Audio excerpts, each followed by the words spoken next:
할렐루야. 새벽 예배 오신 여러분들을 환영합니다. 우리 하나님의 말씀 함께 봅니다. 디모데전서 4장 3절부터 5절입니다. 제가 봉독하겠습니다. 혼인을 금하고 어떤 음식물은 먹지 말라 할 터이나 음식물은 하나님이 지으신 바니 믿는 자들과 진리를 아는 자들이 감사함으로 받을 것이니라. 하나님께서 지으신 모든 것이 선함에 감사함으로 받으면 버릴 것이 없나니 하나님의 말씀과 기도로 거룩하여 짐이라. 아멘. 새벽을 깨워 이 자리에 오신 성도님들을 축복합니다. 잘 오셨고요. 오늘부터 이어지는 5일간의 이 기도의 시간 승리하시기를 부탁드립니다. 그리고 이 모든 시간들, 기도의 시간이 여러분들에게 은혜의 시간이 되었으면 좋겠습니다. 이번 새벽 예배 감사 말씀을 준비하는 동안 저는 잃어버렸던 것을 되찾는 기분이 들었습니다. 돌아보면 우리에게 감사할 것이 정말 많은데 감사하지 않았고 무심하게 지나쳤던 제 자신을 발견했기 때문이죠. 생각해보면 매일 아침 해가 뜨는 것도 감사할 일이고 먹고 마시며 생활할 수 있는 것도 감사해야 하는 것이죠. 또 일할 수 있다는 것도 감사하는 것이고 코로나로 이 어렵고 혼란스러운 가운데 함께 모여서 기도할 수 있다는 것도 참 감사한 일이 아닌가 생각을 하게 되었습니다. 또 기도할 때 우리의 중심에 하나님께서 계실 것이니 흔들리지 않고 믿음을 지켜나갈 수 있는 것도 참 감사하는 일이다라는 생각을 했습니다. 그런데 때로는 이런 모든 것들을 감사하지 않게 생각하고 그냥 지나쳐버리는 일도 참 많았다는 것이죠. 왜 그럴까 생각해보면 당연하게 생각했던 것 같습니다. 당연하게 이것은 그냥 주어지는 것이다. 익숙한 것일수록 당연하게 받아들이고 감사하지 않는 것 같습니다. 저에게도 그런 시간이 많았고 또 말씀을 준비하면서도 그랬구나라는 생각을 하게 되었습니다. 어쩌면 익숙하게 되는 것, 당연하게 여기는 것이 우리의 감사를 방해하는 가장 큰 걸림돌이 될지도 모른다는 생각을 하게 되었습니다. 당연한 것은 없습니다. 새벽에 눈을 뜰 수 있도록 도와준 핸드폰의 알람도 거저 생겨난 것이 아니죠. 교회에 오기 위해서 차를 타고 왔을 텐데 운전할 수 있는 것, 또 안전하게 여기까지 도착한 것도 당연한 것이라고 말할 수 없습니다. 냉장고에 채워진 반찬들도 당연한 것이 아니고 서랍장에 차곡차곡 쌓아져 있는 그 양말 하나도 당연한 것이 아닙니다. 누군가의 노력으로 우리에게 주어진 것이고 더 깊게는 하나님의 은혜와 사랑으로 우리에게 다가온 것들입니다. 감사는 당연하게 여겼던 것을 당연하지 않게 생각하는 태도일 수도 있겠다는 생각이 듭니다. 우리가 가진 것 중에 당연한 것이 있을까요? 우리는 어떤 자격이 있길래 그 모든 것을 당연하게 받아야 할까요? 하나님의 은혜와 사랑도 사실은 당연한 것이 아니며 사람과 사람 사이에 일어나는 모든 관계도 당연한 것이라고 말할 수 없습니다. 당연하지 않은 것들이 우리에게 당연한 것처럼 다가온 것이 사실은 정말 놀라운 것이죠. 그래서 우리는 그 놀라운 것들을 경험할 때마다 당연한 것들을 볼 때마다 그것이 당연하지 않다는 것을 생각하며 감사해야 합니다. 그것을 허락하신 하나님께 감사하며 더 나아가 하나님의 사랑을 우리에게 전달해 준 그 모든 사람들에게도 감사할 수 있어야 하는 것이죠.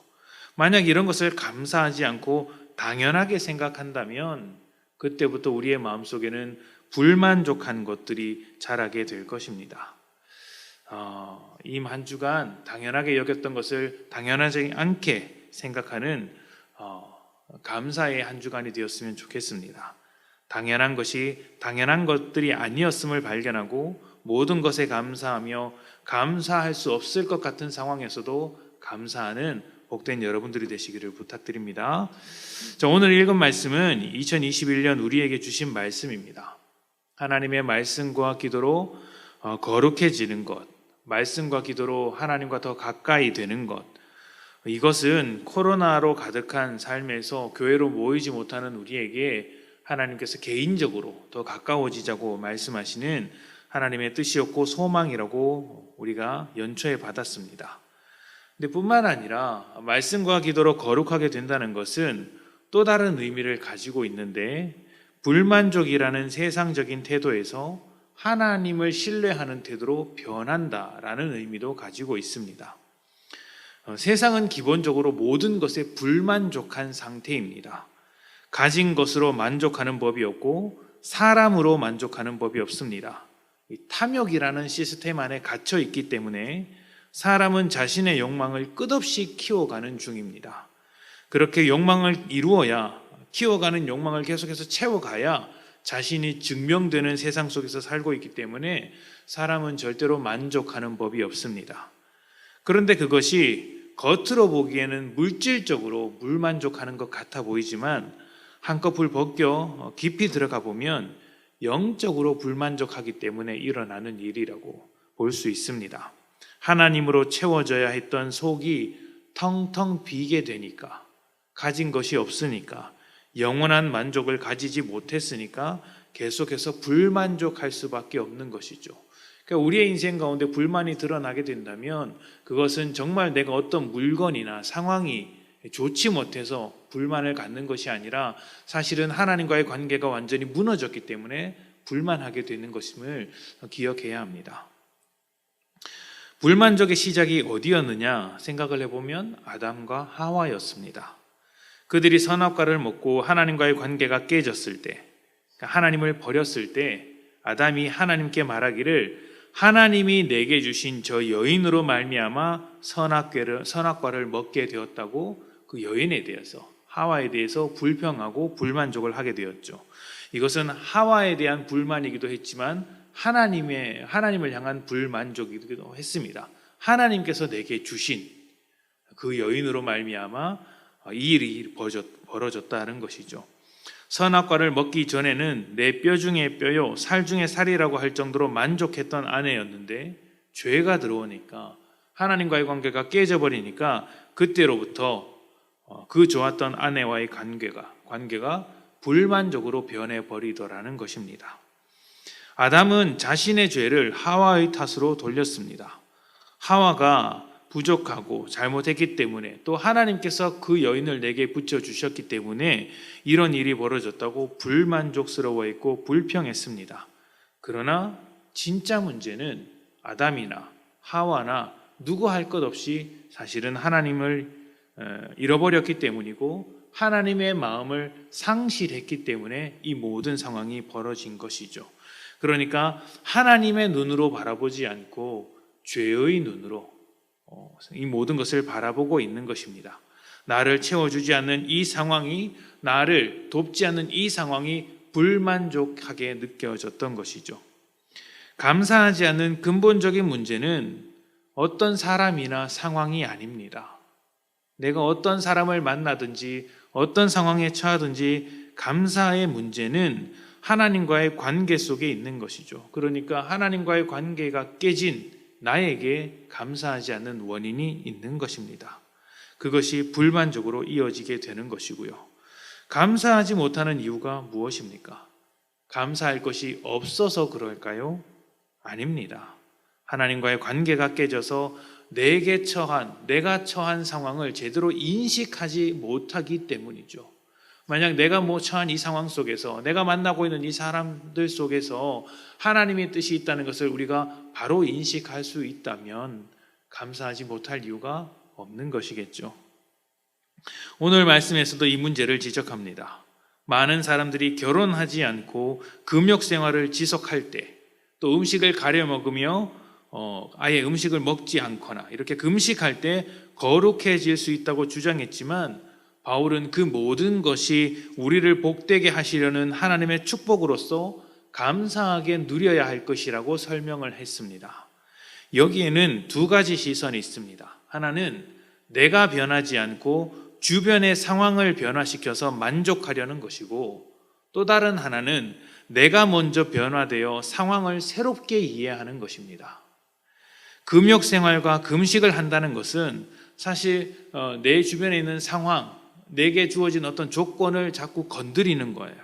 이것만 없으면 더 좋아지겠다, 아니면 이것을 더 하게 되면, 이것을 더 갖게 되면 더 좋아지겠다 여기는 것이죠. 그런데 이런 식이면 계속해서 불만족할 수밖에 없습니다. 더 해야 할 것으로 가득하고 더 가져야 할 것으로 가득한데 어떻게 만족하고 감사할 수 있겠습니까?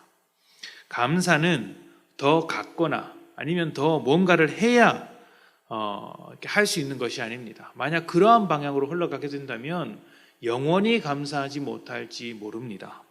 설령 감사하더라도 오래가지 않죠. 가져도 금방 사라질 것이고 또 부족해지는 것이 인생이기 때문입니다. 무엇보다 더 가질 수 있을 때만 감사한다면 지금 누리고 있는 것, 내게 주어진 것, 내가 가지고 있는 것들에 대해선 어떠한 감사도 나오지 않을 것입니다. 바울은 우리에게 주어진 모든 것, 우리가 누릴 수 있는 모든 것의 출발점에는 하나님이 있다라고 설명해 주시는 거예요. 이 모든 것은 하나님께서 주신 것이다. 하나님께서 창조하신 세상의 모든 것은 사람을 복되게 만드시는 하나님의 것이었고 하나님과의 관계가 회복된 사람들은 그 모든 것을 허락하신 하나님의 의도를 알기 때문에 감사할 수밖에 없다라는 것이죠. 그러니 하나님과의 관계를 바로 세우고 하나님의 일하심을 통해 모든 것이 우리에게 허락되었다는 것을 깨달아야 하는 것입니다. 그것을 이해하고 받아들일 때 우리는 더 이상 불만족하지 않고 감사할 수 있는 것이죠. 불만족하려고 한다면 얼마든지 불만족할 수 있고 감사하려면 얼마든지 감사할 수 있는 것이 지금 우리의 상황입니다. 세상 사람들에겐 하나님이 없기 때문에 감사를 하더라도 상대적으로밖에 할 수 없습니다만 다른 사람과 비교해서 감사할 수밖에 없습니다만 우리는 상대적으로 비교해서 감사하는 인생들이 아닙니다. 하나님의 인도하심 앞에 절대적인 기준, 하나님이라는 절대적인 기준으로 감사하는 사람들이죠. 그래서 서로 다른 인생을 살아가지만 똑같이 사랑하며 똑같이 은혜를 주시는 하나님을 붙들고 감사할 수 있습니다. 모든 상황에서 감사할 수 있는 이유가 하나님께 있음을 기억하셨으면 좋겠습니다. 예전에 KBS에서 그 교회 오빠 이관희라는 제목의 다큐를 방영한 적이 있습니다. 이관희 집사, 오은주 집사의 부부의 인생을 이제 다룬 이야기였는데요. 많은 사람들에게 감동을 안겨주었습니다. 이관희 집사는 과외 선생님으로 오은주 집사를 처음 만났습니다. 고등학생일 때 만났는데요. 오은주 집사가, 오 집사가 이관희 집사를 좀 짝사랑했던 것 같습니다. 그래서 대학에 진학한 후에 이관희 집사에게 고백을 했고 결혼까지 이르렀다고 합니다. 그렇게 결혼을 하고 나서 행복한 삶이 이어질 것 같았는데 비극으로 바뀌는 데는 그렇게 오랜 시간이 걸리지 않았습니다. 결혼을 하고 얼마 되지 않아서 이관희 집사의 아버지가 뇌출혈로 쓰러집니다. 그리고 그뿐 아니라 딸을 이제 출산하고 산후조리를 마치는 날 오 집사의 남편 이관희 집사가 대장암 4기라는 것을 발견하게 됩니다. 이게 결혼하고 3년 이내에 모두 벌어진 일이라고 합니다. 아들의 암 소식을 들은 어머니는 스스로 목숨을 끊었습니다. 비극의 연속이죠. 근데 그것으로 끝이 난 것이 아니라 남편이 항암 치료를 받는 중에 아내였던 오 집사 역시 혈액암 4기의 진단을 받게 됩니다. 이 정도 상황이면 절망하고 좌절해야 하지 않을까요? 그 어떤 소망이나 감사를 입 밖으로 꺼내기 힘들다라고 생각할 것입니다. 그런데 이관희 집사는 달라졌습니다. 삶과 죽음의 경계에서 그는 결코 원망하지 않았어요. 오히려 감사의 기도를 드렸습니다. 삶의 마지막 기회가 남겨져 있으니 감사합니다. 여러분, 이것을 감사할 수 있을까요? 삶의 마지막 기회가 남겨져 있으니 감사한다고 합니다. 또 열심히 살았으니까 이제 하나님께서 안식을 주신다고 생각하며 감사했다고 합니다. 죽음 자체를 감사함으로 받은 것이죠. 무엇보다 그의 고백이 참 인상 깊었는데요. 이렇게 고백했습니다. 내 삶 전체를 놓고 봤을 때 하나님께 받은 은혜를 계산해 보면 감히 하나님을 원망할 수 없다. 상황의 문제가 아닙니다. 어떠한 삶을 살고 있느냐의 문제도 아니고요. 무엇을 더 가졌느냐의 문제도 아닙니다. 그것은 모두 상대적인 것들입니다. 상대적인 것들로 감사하면 더 큰 것이 나타났을 때 감사할 수가 없습니다.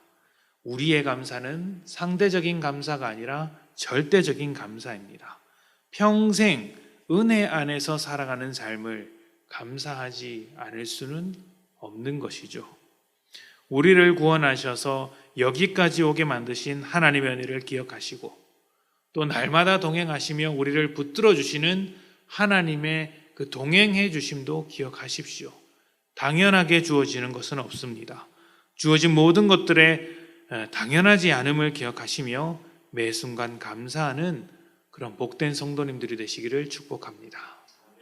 아멘. 우리 시간 함께 기도할까요?